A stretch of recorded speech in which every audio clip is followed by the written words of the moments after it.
about today? Okay, We're talking about the thermal pile and the possibility of utilizing the emergency declaration for the county Okay. to take care of part of that or all of that. Okay, well, and we kind of talked on the phone a little bit the other day, so I'm gonna hand you guys these. It's the burn pile fact sheets, as well as our open burn rules, and then I did print out the latest emergency disaster declaration as well. So, we can talk about that. So yeah, and we kind of talked a little bit that, you know, any kind of, Excuse me. any of the disaster debris, anything that was storm related that came down, trees, tree trimmings, whatnot, it can be burned during this time. And you do not have to meet that quarter-mile separation distance. We often talk it over with communities on what that means. You know, we wanna pick a decent location, but again, you know, whatever's most convenient at this time. You know, there are some rules that are waived because it's a disaster declaration. So you do have that capability to burn anything that was affected by disaster, storms, etc., stemming from, you know, the June 21st, you know, and beyond. So, does that make sense? Do we Yeah, have no, it anything makes perfect sense. that's gonna fall under that? Mhm. Okay, yeah, yeah. So what, I mean, and if there's anything like we wanna go look at, We'd take like a to go look down at and take a things, look at it and see what happy you to do think. that. Happy to do that. and we get down there, we explain kind of what's went on, cause we've had, there's been other trees that's come out and just went in that pile. Yep, sure, And, sure, we've got video of that, of course, yeah. and you will probably be getting that. So, I think we should go down there and, And then Absolutely. the other part of it too is once we understand what our limitations are, Mm-hmm, and then we prepare everything. Yep.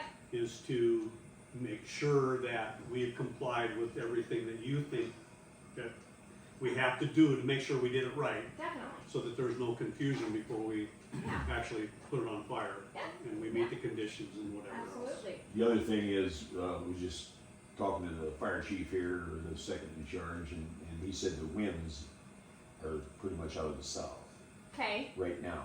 okay, Now, we just lost, Yeah, predominantly south. yeah, a week ago, we had the winds were perfect. sure, sure, And, sure. so what happens if, we get in a situation where the end of the month comes and then the winds are still coming out of the south? We don't really wanna burn towards the No, town. absolutely, no, and I get that, and it's just one of those, again, it's, you would be exempt if you're burning disaster debris. You do the best you can, you know, to be that good neighbor, but if it needs to be done, it needs to be done, and that's okay, and that is okay. We've had many communities call us and talk about it. There is a debris form we have for a lot of communities. And so I had just had a meeting with my supervisor last week saying, okay, so does Rolfe and other communities have to fill this out for their, like, tree burn piles? And that's a no. We've talked to the solid waste folks in Des Moines, we've talked to that. So no, it's just basically talking to the field office, finding a good location, burning at an appropriate time. And we wanna keep, you know, just like the city tree burn site, keep it monitored, burn during certain hours, you know, monitor wind conditions if able. But again, a lot of these, I mean, this is a pretty significant document that, you know, a lot of this is exempt per the declaration. So, yeah, So yeah, what is our end date for burning? I mean, let's say that yes, south wind all month. Yeah. We get into the fall, next to a cornfield, I don't wanna light it up then. yeah, of course. We get into winter time, is that? I So, mean, no, that's so what I this ends And I August have to 20, go. yeah, no, that's okay, ends August 21st, unless the governor extends it. So you Okay. don't, if you have any trees down and that are being hauled there from the storms, it has to be done by the 21st, so not a lot of time. So if we Okay. have to burn this thing and the smoke's blowing right towards the town, we're just gonna have to do it. Up to you. That is your guys' call, Judgment, judgment call, yep, absolutely, understand, absolutely. Well, do we need to, let's just go down there and yeah. take a look at it? Yeah. Sure, Now, I don't know if you're familiar, we submitted a, plan for managing down there. We gave a copy to Michelle. okay, And we gave it to, can't remember her name, she's down in Des Moines, she's your attorney. Ann Preziosi, Yeah, yep, So they have a copy of it, they found it acceptable. Good.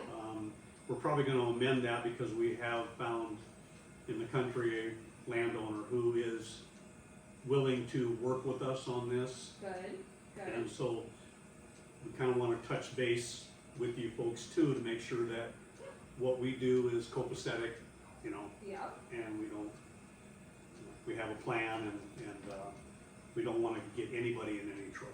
no, I appreciate that, that's great, and I have not seen that plan, so that's great, and if it does need to be amended, that's not a problem, I just talked to Ann actually on the way here about something else, so we talk enough. So absolutely, we can make those changes and get that to her for approval, yep, Let me absolutely. lock up and we'll go down there and Okay, take a look. can I jump in with one of you guys? Yep.